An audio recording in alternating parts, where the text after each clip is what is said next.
로마서 6장 1절에서 14절 말씀을 가지고 오늘은 죄에 죽고 하나님께 사는 자라는 제목으로 말씀을 나누고자 합니다.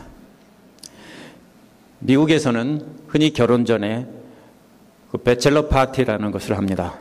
결혼식 전에 신랑 친구들과 신랑이 함께 총각으로서의 마지막 밤을 즐기며 노는 것이라고 합니다.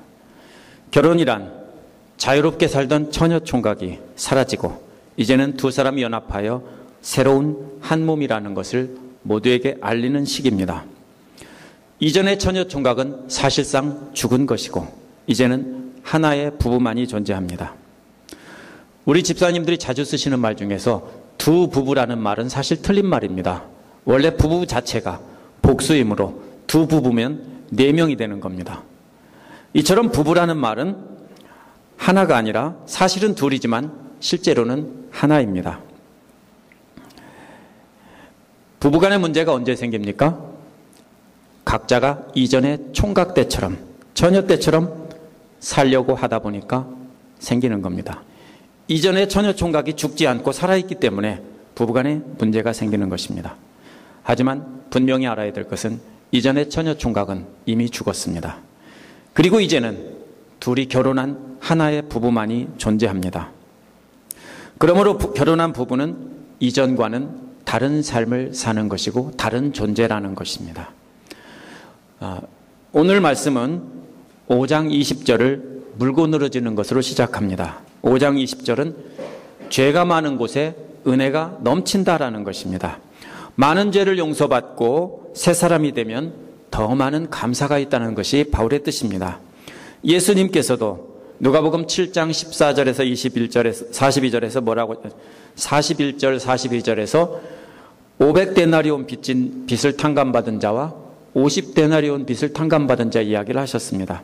둘 중에 누가 더 사랑하겠느냐라고 할 때 많이 탕감받은 자다 이렇게 대답했습니다.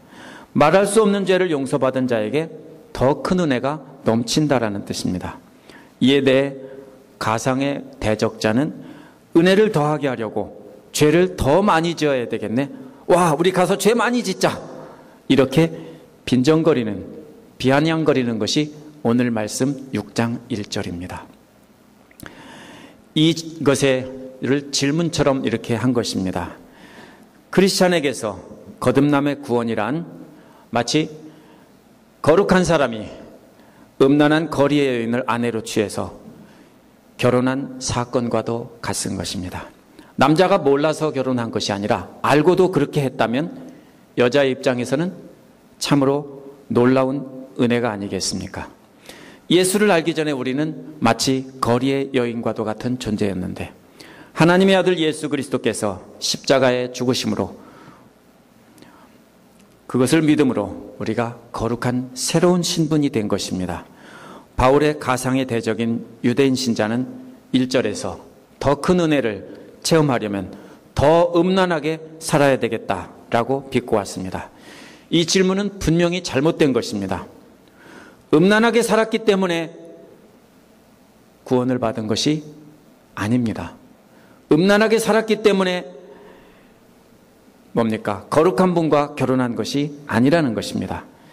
이제는 우리는 새로운 신분이 되었는데 그래서 바울은 2절에 죄에 대해서 이미 죽은 사람이 어떻게 다시 죄 가운데 사느냐 반문한 것입니다.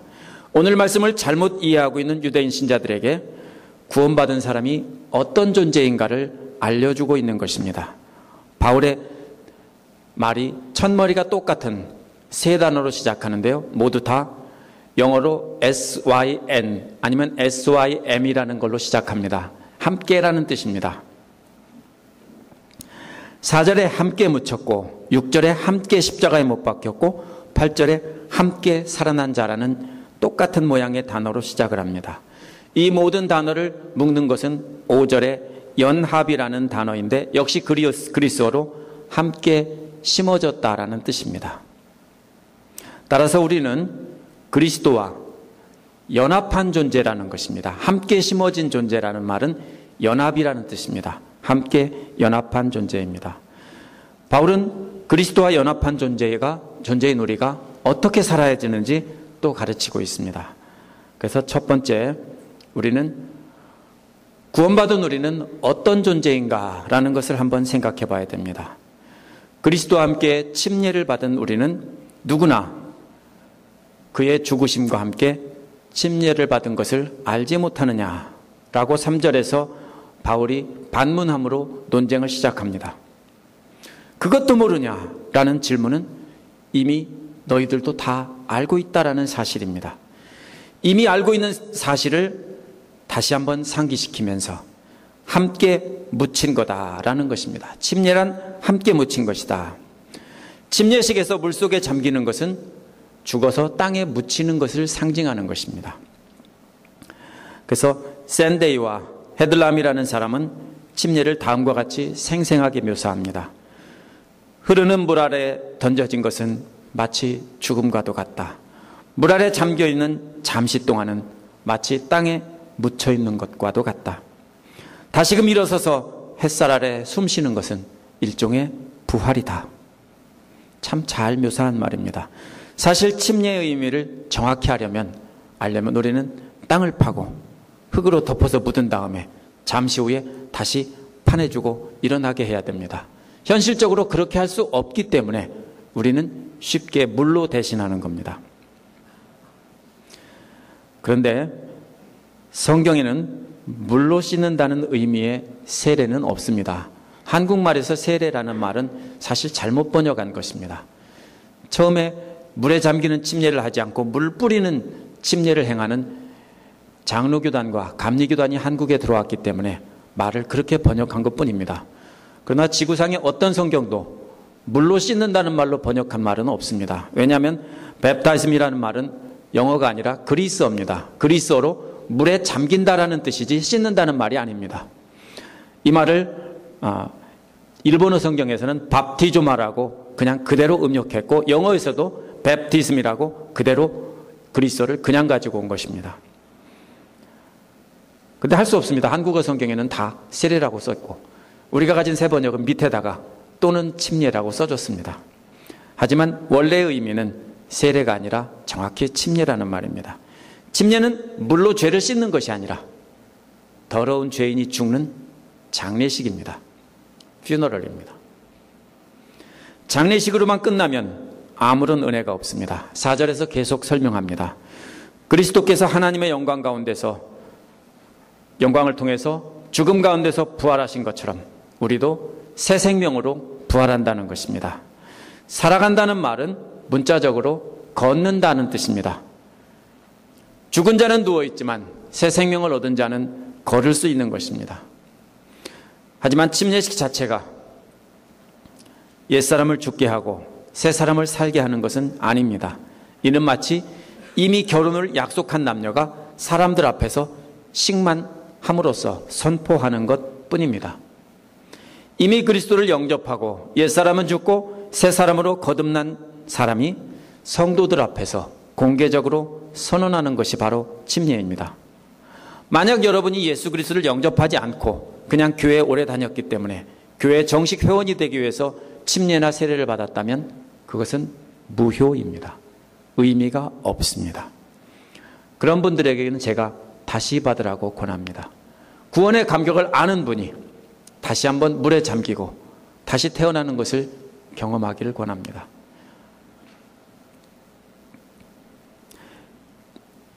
침례는 절차가 아니라 구원받은 감격을 사람들 앞에서 선포하는 의식입니다. 여기서 죄에 죽었다는 말이 무슨 뜻입니까? 죽었다는 것을 어떻게 합니까? 죽었다는 말은 사실 반응이 없다라는 뜻입니다.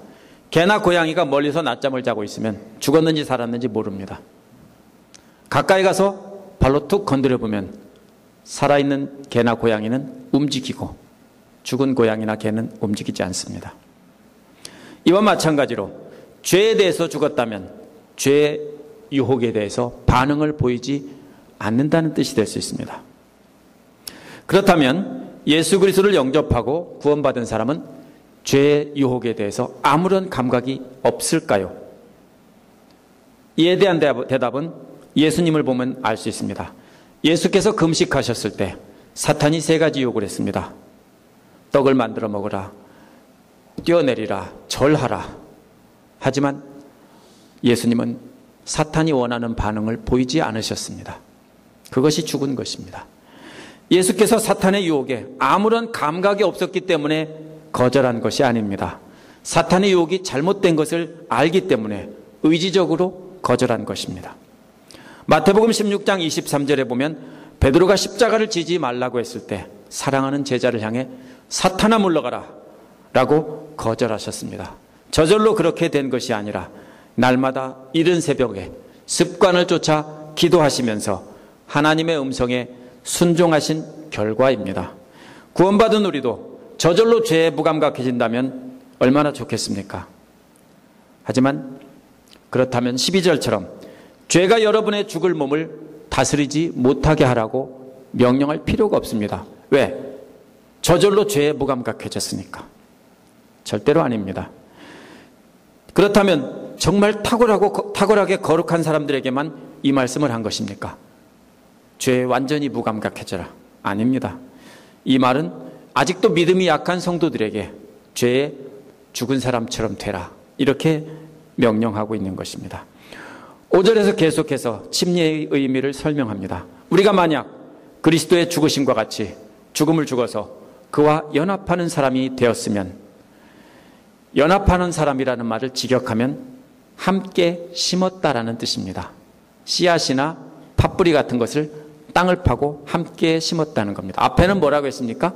함께 묻혔다라고 했는데 이거를 심었다라고 말을 바꾼 것입니다. 이것이 연합입니다. 함께 심었다면 싹이 날 때 어떻게 합니까? 함께 싹이 납니다. 마찬가지로 우리가 그리스도와 함께 죽었다면 우리는 그리스도께서 부활하신 것처럼 우리도 함께 부활한다는 것입니다. 우리도 부활하신 그리스도처럼 새 싹이 날 것이다 라는 것입니다. 분명히 우리도 부활할 것입니다. 6절에서 함께 심기운다는 말이 누구나 다 아는 사실이라고 말합니다. 우리가 알기로는 이 말은요, 우리 모두가 여기 안다라고 되어 있습니다. 그래서 압니다 그렇게 되어 있죠. 이 말은 침례식을 십자가와 연결시키려는 것입니다. 예수 그리스도를 영접하고 침례를 받은 것이 바로 우리의 옛사람은 십자가에 못 박힌 것이라는 겁니다. 옛사람을 못 박은 이유는 죄의 몸을 멸하셔서 다시는 죄의 노예가 되지 않게 하려는 것입니다. 이것을 다 안다는 겁니다. 옛사람이란 뭡니까? 우리의 정욕을 말하는 것이 아닙니다. 우리의 정욕만 십자가에 못 박았다 그러면 안 됩니다. 뭡니까? 우리의 옛사람 전체를 십자가에 못 박은 겁니다.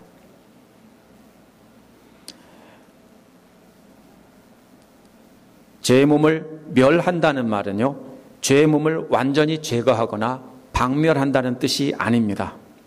원래 말의 뜻은 죄의 힘을 쳐서 못 쓰게 만들고 빼앗는다는 뜻입니다. 제압한다는 뜻입니다.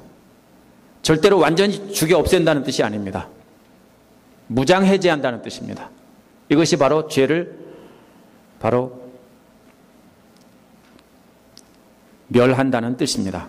따라서 거룩한 신자들에게도 아직도 무장해제된 죄가 남아 있습니다. 목사는요, 똑같습니다. 목사가 그래서 어떤 잘못을 합니다. 돌을 던지기 전에 그 사람도 역시 인간입니다. 똑같습니다. 나는 왜 신자가 되고도 거룩하지 않을까? 고민하지 마십시오. 여전히 남아 있습니다. 거룩한 신자들에게도 죄의 힘은 아직도 남아 있습니다. 다만 성령의 능력으로 그것을 쳐서 복종시켜서 못쓰게 만든 것뿐입니다. 어떻게 그렇게 할 수 있습니까? 우리는 이미 죄로부터 해방되었기 때문에 우리는 그렇게 할 수 있다는 것입니다. 바울은 8절에서 침례의 의미를 계속해서 설명합니다. 만약 우리가 십자가의 그리스도를 믿음으로 옛사람이 죽었다면 그리스도와 함께 살아난다는 것도 믿는다는 것입니다. 그것은 두 가지를 알고 있기 때문이라고 9절에서 설명합니다. 첫째는 부활하신 그리스도는 다시 죽지 않는다는 것이고, 둘째는 죽음이 다시는 그리스도를 지배하지 못한다는 것입니다. 이 두 가지 사실을 알고 있기 때문에 우리는 그리스도와 함께 살아난다는 것을 믿는다는 것입니다. 부활하신 그리스도가 다시 죽지 않는다는 말은 그리스도의 부활에 대해서 구체적인 사실을 알게 합니다. 그리스도의 부활은 소생이 아니라는 것입니다. 우리가 흔히 소생이라고 생각합니다. 죽은 나사로가 살아난 것은 부활이 아니라 소생입니다. 소생이란 죽음 이전의 상태로 되돌아간 것입니다. 결국 다시 어떻게 되는 겁니까? 죽는 것입니다. 그러나 사망은 부활하신 그리스도를 다시 죽게 할 수 없습니다. 영원히 죽지 않는 존재로 다시 사셨다는 것입니다. 이것이 바로 그리스도의 부활입니다. 부활과 소생의 차이입니다. 그리스도께서는 영원히 죽지 않는 영광스러운 존재가로 다시 사셨다는 것을 우리가 안다면 그리스도와 연합해서 함께 땅에 심긴 우리도 영광스러운 몸을 입고 다시 산다는 것을 믿을 수밖에 없다는 사실입니다. 십자가에 못 박았다는 말은 갈라디아 5장 24절에도 나옵니다. 갈라디아 5장 24절에서는 그리스도를 닮아가려고 한다는 뜻입니다. 점진적인 성화를 뜻합니다. 우리 안에 남아있는 죄성을 점점 죽여간다는 뜻입니다. 하지만 로마서 6장 6절에서는 그런 뜻이 아닙니다. 그리스도와 함께 자신의 정체성을 깨닫는다는 뜻입니다. 그리스도가 죽은 것처럼, 단번에 죽은 것처럼 우리도 죄에 대해서 예수 그리스도를 믿음으로 단번에 죽었다는 그것을 깨닫는다는 것입니다. 우리가 그런 신분이라는 것을 깨닫는다는 말이 바로 십자가에 못 박혔다는 말입니다. 따라서 이 말은 십자가가 거듭남의 십자가라는 것을 뒷받침해 줍니다. 이렇게 설명한 바울은 두 번째로 11절에서 14절에서 구원받은 우리가 어떻게 살아야 하느냐 이것을 설명합니다. 그리스도와 함께 침례받음으로 우리가 어떤 존재인가를 설명한 바울은 이제 우리가 어떤 태도로 살아야 하느냐를 세 가지 명령어를 통해서 가르치고 있습니다. 11절은 10절에 나온 것을 그대로 적용한 것입니다. 이와 같이라는 말은 죄에 대해서는 단번에 죽고 하나님께 대해서는 사신 것과 같이라는 말입니다. 이 명령을 여러분도 그렇게 여기라는 겁니다. 예수님께서 죄에 대해서 단번에 죽고 하나님께 대해서 산 것처럼 여러분도 그렇게 여겨야 한다는 것입니다. 죄에 대해서 죽은 사람이요 하나님께 대해서는 예수 그리스도 안에서 살고 있는 것이라는 것을 분명히 알라는 것입니다. 여기서 알라는 말을 직역하면요 여기라는 말입니다. 레코닝이라는 말이에요. 이것은 사실이 아닌 것을 믿게 하라는 뜻이 아닙니다. 믿을 수 없는 사실을 믿음으로 강화하라는 뜻이 아닙니다. 예수님이 죽었다가 부활하셨다 믿으라고 합니다. 안 믿어지죠? 그런데 억지로 믿으라는 게 아니에요. 그것이 분명한 사실이기 때문에 그것을 분명히 인식하고 기억하라는 것이지 억지로 믿는 척하라는 뜻이 아닙니다. 그것은 분명한 사실이기 때문에 인식하고 다시 한번 그것을 떠올려라 하는 것입니다. 바울은 지금까지 모든 십자가에 못 박힌 예수 그리스도를 영접하고 침례를 받는 것은 그분과 연합하는 의식이라는 것입니다. 지금까지 설명한 구원받은 자에게 주어진 침례의 의미를 분명히 인식하라는 겁니다. 다시 한번 깨닫고 생각하고 기억하라는 것이지 그냥 억지로 믿으라는 뜻이 아닙니다. 그리고 그분과 연합하여 하나가 됐던 때를 다시 한번 회상해 보라는 것입니다. 그러면 우리가 죄에 대해서 분명히 죽어 옛사람은 더 이상 존재하지 않는다는 것을 알 수 있습니다. 마치 부부가 사이가 멀어져가는 부부에게 결혼의 의미를 분명히 인식하고 처음 만나 사랑하고 고백하던 때를 되돌아보라 하는 명령과도 똑같습니다. 여기서 결혼하신 분들 한번 돌아보십시오. 지금도 그때처럼 그렇게 감격 속에서 그렇게 사랑하는 마음으로 삽니까?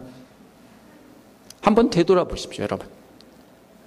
지금 살면서 억지로 산다면 한번 처음 사랑했던 때를 되돌아보라는 것입니다.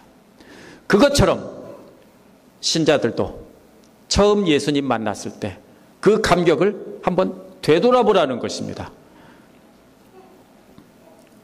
분명히 우리가 침례를 받은 것은 죽은 것이고 이전 사람은 죽은 것이고 죄에 대해서는 죽은 것이라는 것을 돌아보라는 것입니다. 우리가 부부간에 문제가 생길 때는 이전 사람이 죽었다는 것을 자꾸 잃어버리고 이전의 사람이 자꾸 살아나기 때문에 처녀 총각이 자꾸 살아나기 때문에 싸우는 것입니다. 그런데 죽고 하나라고 하면은 그렇게 할 수 없죠. 왼손과 오른손이 따로 움직입니까? 그렇게 할 수 없습니다. 한쪽 발이 가면은 반대편 발도 따라가야 되는 것이 우리 몸입니다. 결혼도 똑같아요. 각자가 따로 가려고 하면 어떻게 합니까? 찢어지는 거죠. 아프죠? 엄청 아픕니다.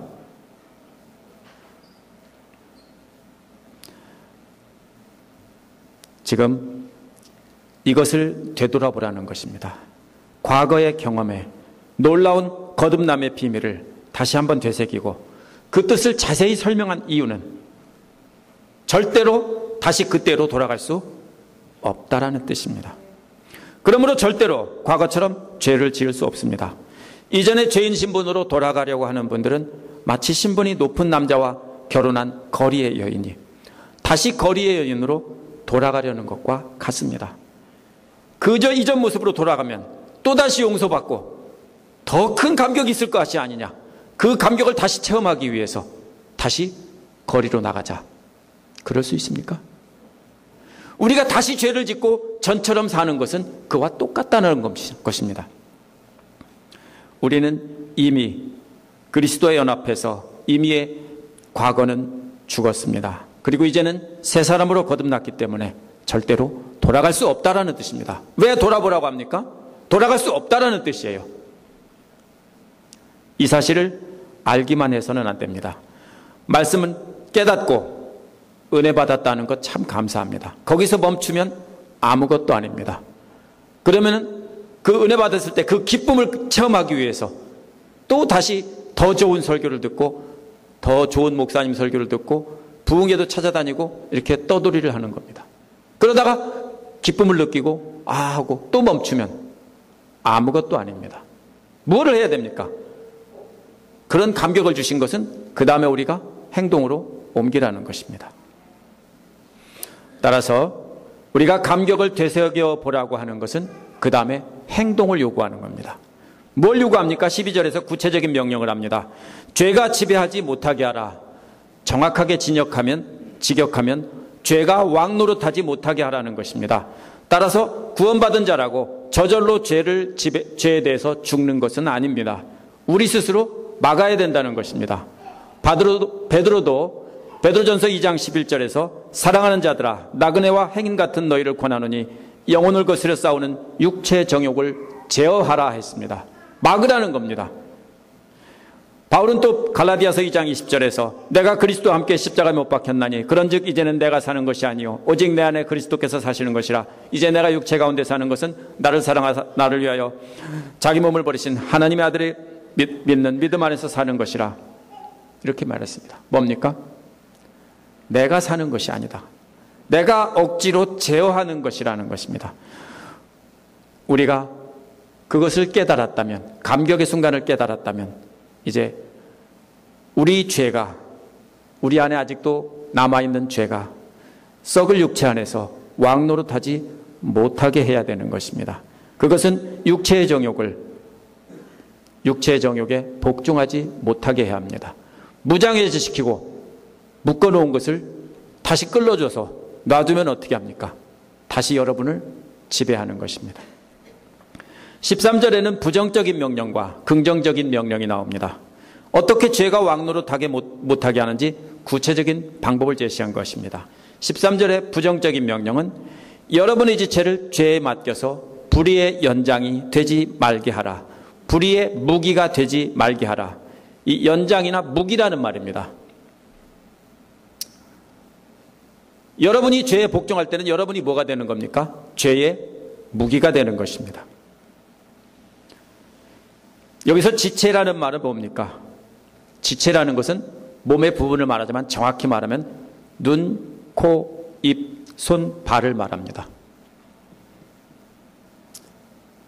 듣고 행동하고 말하는 것을 말합니다. 정욕이 시키는 대로 듣고 정욕이 시키는 대로 말하고 손발로 행동하지 말라는 것입니다. 남이 하는 말을 귀로 듣고 미운 마음이 들 때 입으로 비방하면 잘못하는 겁니다. 그것이 바로 뭐가 되는 겁니까?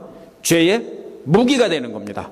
그렇게 비방할 때 그 무기가 다른 사람을 죽이기 때문에 어떻게 됩니까? 여러분은 죄의 무기가 되는 겁니다. 잘 들으셔야 됩니다. 여러분이 말하고 듣고 하는 모든 것이 죄의 무기가 된다고요. 생각도 없이 하면서 남을 죽입니다. 신자를 죽이고 불신자들이 영원히 하나님 앞에 나오지 못하게 합니다. 이것이 바로 불의의 무기가 되지 않게 하라는 것입니다. 그런데 이 부정적인 명령은 현재형입니다. 그리스도의 현재형은 계속 반복한다는 것입니다. 과거가 아니라 끊임없이 계속되는 것입니다. 계속 현재입니다. 어제도 현재고 오늘도 현재입니다. 내일도 현재입니다. 죽을 때까지 현재입니다. 계속해서 불의의 정욕을 따라 육체의 정욕 불의의 연장이 되지 말게 하라는 것입니다. 그것을 날마다 막으라는 겁니다. 긍정적인 명령은 13절 후반에 나옵니다. 죽음 가운데서 살아난 사람답게 자신을 하나님께 맡기라는 겁니다. 자, 맡기는 게 뭡니까? 칼이나 총이나 이것을 사람 손에 쥐어져야 무기가 되는데 맡기라는 말이 뭡니까? 하나님께 맡기면 뭐가 됩니까? 여러분이 하나님의 무기가 되는 것입니다. 긍정적인 명령은 과거형으로 되어 있습니다. 이 말은 딱 한 번 그렇게 하라는 것이 아니라 의도적이고 단호한 헌신이 필요하다는 것입니다. 역사적인 결신이 필요하다는 것입니다. 분명하게 내가 한번 결심하고 그대로 하라는 겁니다. 그냥 대충 두루뭉실 넘어가라는 뜻이 아닙니다. 한번 하나님께 확 맡기는 것은 한 번에 끝나는 것입니다. 맡기지 않고 자꾸 여러분이 혼자 떨어져 살기 때문에 하나님이 집어 쓰려고 하면 도망가고 집어 쓰려고 하면 또 도망가고 쓸 수가 없습니다. 여러분이 어떻게 하는 게 아니에요. 하나님께 맡기면 여러분은 저절로 의의 병기가 되는 겁니다. 변화된 성품에 따라 저절로 그렇게 된다는 뜻이 아닙니다. 하나님의 뜻이라면 분명히 결심하고 여러분의 말과 행동을 단호하게 통제하고 하나님께 맡겨서 의의 연장이나 무기가 되게 하라는 것입니다. 이것이 하나님께서 원하시는 것입니다. 그렇게 해야 하는 이유는 뭡니까? 죄가 저와 여러분을 다스릴 수 없기 때문입니다. 우리는 더 이상 율법 아래에 있지 않고 은혜 아래에 있기 때문이라고 말을 마무리합니다. 율법은 우리의 죄된 옛사람의 주인이었습니다. 하지만 이제는 더 이상 율법이 우리의 주인이 아닙니다. 우리가 다시 포주의 말을 들을 필요가 없습니다. 우리는 우리의 신랑 대신 예수 그리스도의 말을 들어야 합니다. 그분이 우리의 새 주인이기 때문입니다. 우리는 새 주인은 은혜입니다. 우리가 잘못한 거 따지지 않고 그대로 봐줍니다. 반대로 옛 주인은 어떻게 합니까? 잘못하면 다 따지고 월급에서 깎습니다. 아직도 남을 율법에 따라 정죄하고 비난하고 스스로 의로운 채 하는 사람이 있다면 아직도 포주의 말을 따르는 사람입니다. 우리는 그리스도의 말을 따라 하나님의 은혜를 늘 생각하고 그 은혜를 따라 말하고 행동해야 되는 존재라는 것이 오늘 말씀입니다. 오늘 말씀을 맺겠습니다. 바울이 침례를 가지고 자세히 설명한 이유는 침례 자체가 중요해서가 아닙니다. 바울은 고린도전서 1장 17절에서 자신이 침례를 위해 보냄받은 것이 아니라 복음을 위해 보냄받았다라고 분명히 말했습니다. 오늘 본문에서 그리스도의 십자가를 통해 그리스도와 하나로 연합한 구원의 감격을 침례를 통해 깨닫고 되돌아보라는 겁니다. 그때를 한번 생각해 보라는 겁니다. 따라서 오늘 말씀에서 초점을 맞춰야 될 부분은 침례식이나 주의 만찬 의식이 아닙니다. 의식 자체가 아니라 뭡니까? 그 구원의 감격을 되새겨 보라는 것입니다. 침례 자체를 거룩하게 취급하기보다 침례에 담긴 뜻을 마음에 담고 구원받았던 그 감격을 기억하라는 것입니다. 만약 그런 확신 없이 침례받았다면 침례를 돌아볼 것이 아니라 실제로 영접하고 거듭남의 감격이 있던 때를 돌아봐야 합니다. 그리스도께서 죽으신 것은처럼 우리는 그리스도와 함께 십자가에 묻힌 자입니다. 함께 씨앗처럼 땅에 심긴 자입니다. 또 우리는 그리스도와 함께 십자가에 못 박힌 자입니다. 우리는 죄에 대해서는 죽고 하나님께 대해서는 산 자입니다. 이것이 우리의 노력이 아닌 하나님의 전적인 은혜로 된 것입니다. 이것을 알고 그 은혜를 되새겨보자는 겁니다. 이 구원의 은혜에 관해서 마틴 로이드 존스보다 더 좋은 비유를 한 사람을 아직까지 찾지 못했습니다. 그는 높은 돌담에 둘러싸여 있는 두 개의 마당에 있는 영국의 시골 풍경을 머릿속으로 그려보라고 합니다. 모든 사람은 둘 중에 한 마당에서 삶을 시작합니다. 그 마당은 사탄과 죄에 의해서 다스려지는 곳입니다. 우리 힘으로는 그 담을 기어 올라가서 그 마당을 탈출할 꿈도 못 꿉니다. 그러나 하나님께서 그의 은혜 가운데 내려오셔서 사탄이 다스리는 마당에서 우리를 구해내서 옆마당에다가 내려놓으셨다라는 겁니다. 그 마당은 그리스도와 의에 의해서 다스려지는 곳입니다. 우리의 신분에 있어서 결정적인 변화가 생겼습니다. 우리는 죄에 대해서는 완전히 다른 관계를 갖게 된 것입니다.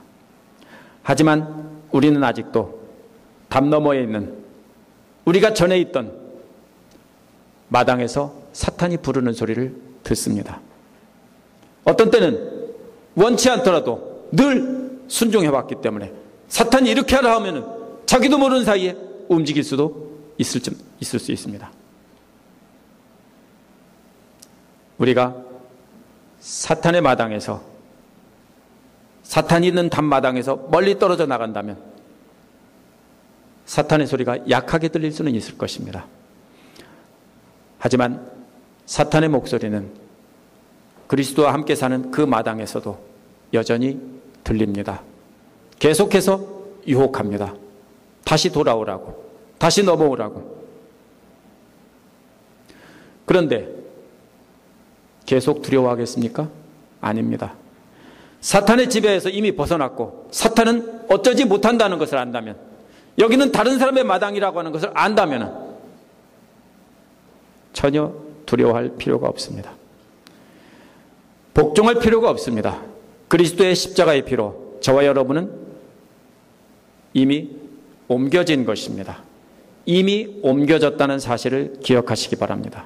그렇지만 아직도 사탄의 음성이 들리는 곳에서 살아갑니다. 하지만 사탄의 음성은 아무런 영향을 미치지 못한다는 것을 기억한다면 우리는 사탄의 유혹에서 벗어날 수 있습니다. 마치 어린아이가 철창 너머에 동물원 사파리에 갇혀있는 사자를 두려워할 필요는 없습니다.